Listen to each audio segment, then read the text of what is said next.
Hi friends, welcome to Stella's kitchen. இன்றைக்கி நம்ம கிச்சனில் மத்தி மீன் வச்சு நல்லா கமன்னு ஒரு மீன் குழம்பும் கூடவே மீன் வறுவலும் என்னோடய ஸ்டைலில் எப்படி பண்ணுறதுன்னு பார்க்கலாம். வீடியோ பார்க்குறதுக்கு முன்னாடி நீங்கள் இன்னும் ஸ்டெல்லாஸ் கிச்சன் சேனலை சப்ஸ்கிரைப் பண்ணலன்னா சப்ஸ்கிரைப் பண்ணிக்கோங்க.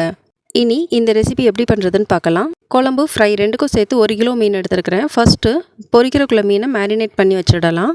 அதுக்கு ஒரு பவுலில் 2 டீஸ்பூன் மிளகாய்த்தூள், 1/2 டீஸ்பூன் தனியாத்தூள், 1/4 டீஸ்பூன் மஞ்சள் தூள், 1/2 டீஸ்பூன் மிளகுத்தூள், தேவையான அளவு உப்பு, இது கூடவே கொஞ்சம் கருவேப்பிலையும் பிச்சு போட்டுக்கலாம். இந்த மசாலாவை நல்லா கலந்து விட்டுட்டு நாம் பொரிக்கிறதுக்கு எடுத்து வச்சுருக்கிற மீன் கூட சேர்த்து மீனில் எல்லா பக்கமும் படுற மாதிரி நல்லா கலந்து விட்டுக்கணும்.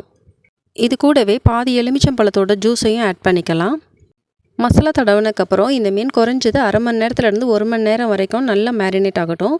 அதுக்கப்புறமா நம்ம பொரிக்கலாம். மேரினேட் ஆகிற டைமில் நம்ம குழம்பு பண்ண ஆரம்பிக்கலாம். அதுக்கு ஒரு கடாயில் 2 டேபிள் ஸ்பூன் எண்ணெய் எடுத்துக்கலாம். எண்ணெய் சூடானதும் 1 டீஸ்பூன் கடுகு ஆட் பண்ணிக்கலாம். கடுகு பொரிஞ்சதும் இதில் 1/4 டீஸ்பூன் அளவு வெந்தயம் ஆட் பண்ணிக்கலாம். அடுத்து இது கூட ஒரு 20லேருந்து 25 சின்ன வெங்காயம் ஆட் பண்ணிக்கிறேன்.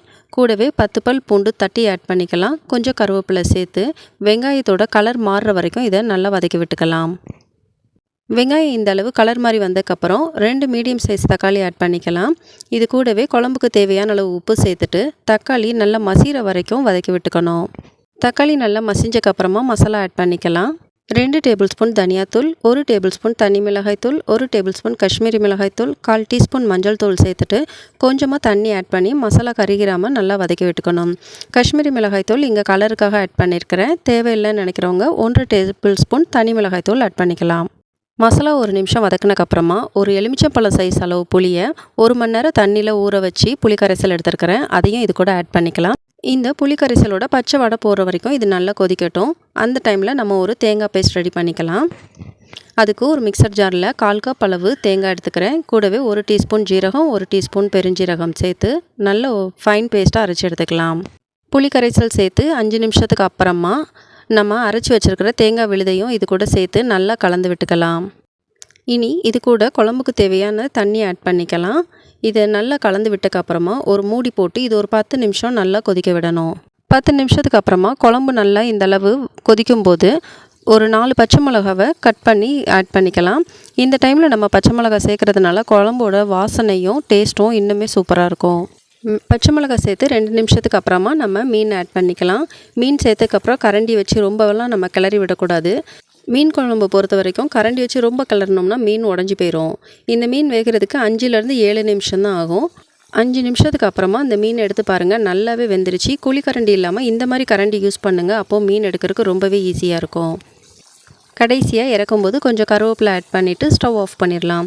அவ்வளோதான், நல்லா கமன்னு சூப்பராக மீன் குழம்பு ரெடி ஆயிடுச்சு. அடுத்து நம்ம ஊற வச்சுருக்கிற மீன் எல்லாம் பொரிச்சிடலாம். அதுக்கு ஒரு பேனில் மீன் பொரிக்கிறதுக்கு தேவையான அளவு எண்ணெய் எடுத்துக்கலாம்.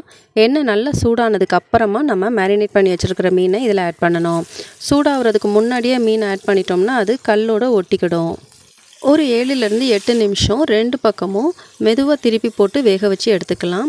அதுக்கும் மேலே நம்ம வேக வச்சோம்னா மீன் ரொம்ப ஹார்ட் ஆகிடும். இப்போது மீன் குழம்பு, மீன் வறுவல் ரெண்டுமே ரெடி ஆயிடுச்சு. இதை சர்வ் பண்ணுறதுக்கு முன்னாடி 90s கிட்ஸோட ஸ்பெஷல் ரெசிபி ஒன்று இருக்குது இல்லையா, சட்டி சோறு. அது எப்படி பண்ணுறதுன்னு பார்த்துடலாம். இதுக்கு மீன் பொரிச்ச அதே கடாயில் மீதி இருக்கிற எண்ணெயே போதும். இதில் ஒரு வெங்காயம் நீளவாக்கில் கட் பண்ணது, ஒரு 5 பல் பூண்டு தட்டினது, கொஞ்சம் கருவேப்பிலை சேர்த்து 1 நிமிஷம் நல்லா வதக்கி விட்டுக்கலாம். இப்போது இதில் நம்ம ரெடி பண்ணி வச்சுருக்கிற குழம்பு கொஞ்சம் ஆட் பண்ணிக்கலாம்.